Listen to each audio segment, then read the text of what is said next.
Guys, a lot of questions about this one. iPhone 16 Pro versus the iPhone 13. Is this worth the upgrade here? Let's go ahead and find out if this is worth spending your money on. Alright, so let's go ahead and start off with the build quality and the overall size here. So this is going to be a pretty much the same size. It is a kind of I guess a bigger cameras on here for sure, as you guys can see. But they kind of feel the same in the hand. I think the iPhone 13 feels a little bit more sharper, I think. But yeah, as far as the build quality goes, you do have the titanium design on here now, which doesn't really make a difference in the overall experience here. And then you do have Apple's capture button right here, which is supposed to be an AI button as well. And then we also do now have the action button over here, which is a universal button that you could pretty much assign any application to. So those are going to be two new hardware features that you will get. And then at the bottom here, we do have the USB Type-C port, which you will be getting as well. Alright, so let's talk about the speed difference here. Will you notice a better overall experience here with the speed?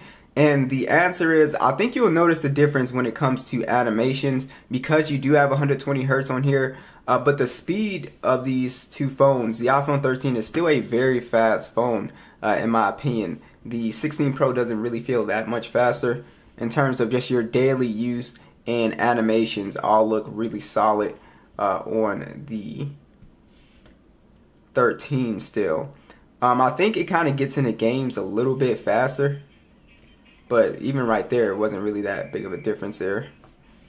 But as you guys can see, they're kind of, pretty much neck and neck in terms of the speed here. So, yeah, guys, I would say the biggest difference here would be the thing that'll pop out the most is your scrolling, actually. Now, the gaming experience has been upgraded here. So for a game like PUBG here, because we have the better display, we're actually able to take advantage of the 120 frames on a game like PUBG. On the iPhone 13, we can only play at the 60 frames because, it is a 60 Hertz display here. So that's like one of the main differences if you do consider yourself a mobile gamer. And of course, they have those console games on here now, like the Resident Evil thing. I think I saw Assassin's Creed as well too. So the gaming performance is still very good on the 13. So I would say if you're not really a competitive gamer, I don't really think you need to upgrade for gaming if you don't care about like the frame rates and all that. Because the 13 still does a pretty good job at playing games. So it's really, not that bad of an experience here. But yeah, if you're a competitive gamer, you play a lot of shooting games, stuff like that, then definitely you'll notice that difference immediately. Let's talk about the actual displays here, because there is a difference like we've been talking about. One of the biggest differences you'll see is the dynamic island versus the old, kind of like old school notch, I guess, at this point. And yeah, it just makes the phone look a lot more modern. The bezels are definitely a lot slimmer on the 16 Pro as well too. And then you also do have an LTPO Super Retina XDR OLED display. Again, 120 Hertz HDR10. And then this one gets up to 2000 nits peak brightness. So if you're outdoors in direct sunlight, this looks a lot better. And then you also have a 1206 by 2622 resolution, 460 for the PPI.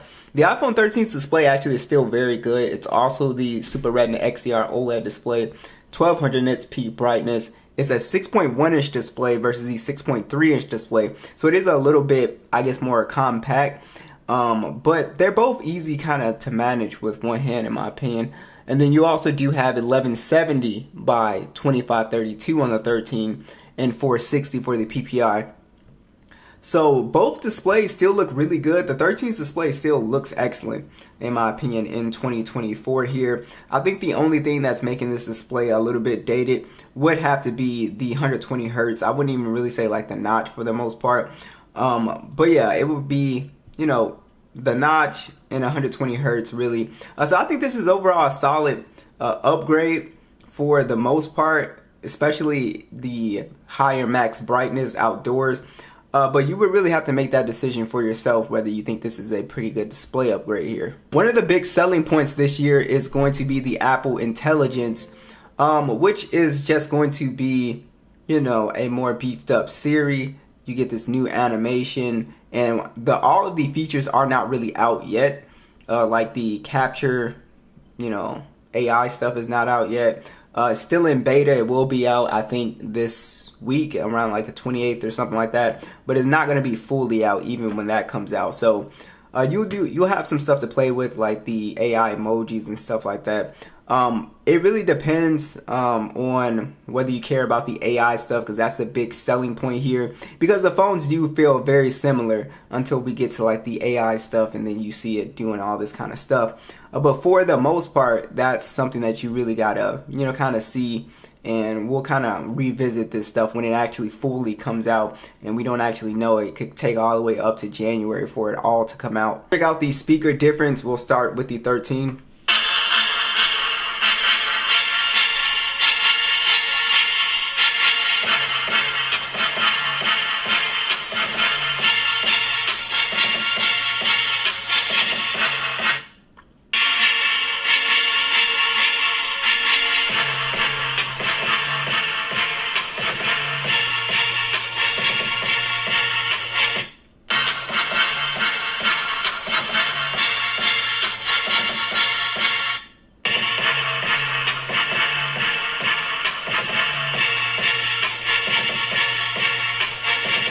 We still have pretty good bass on the 13. It doesn't sound bad, but you definitely have a overall fuller sound. The bass is hitting way harder on the 16 Pro.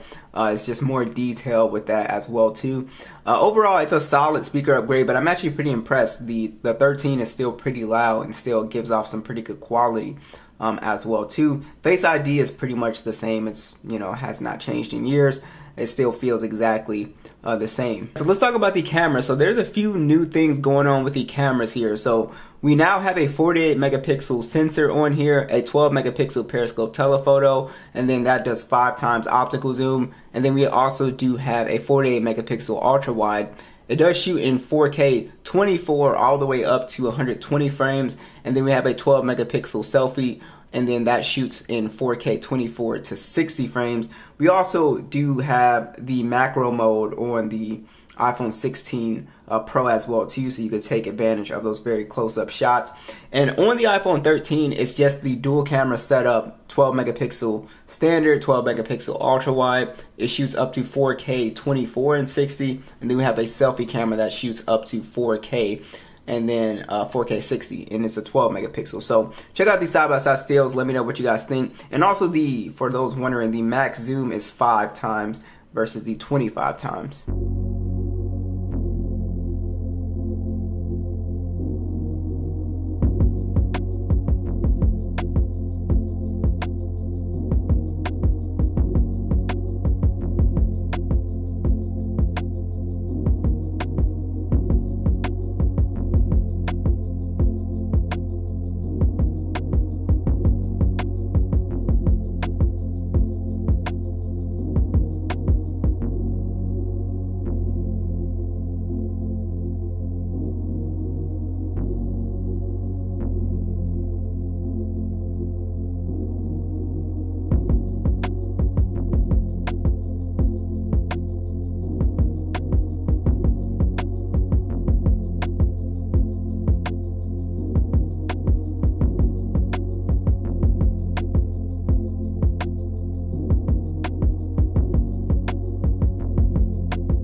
You have a bigger battery on the 16 Pro. They both have the wireless charging on here as well too. They both have the MagSafe capability.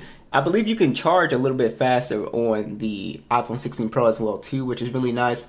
But besides that, I think the battery life is overall, it's a decent upgrade. It's not like crazy better.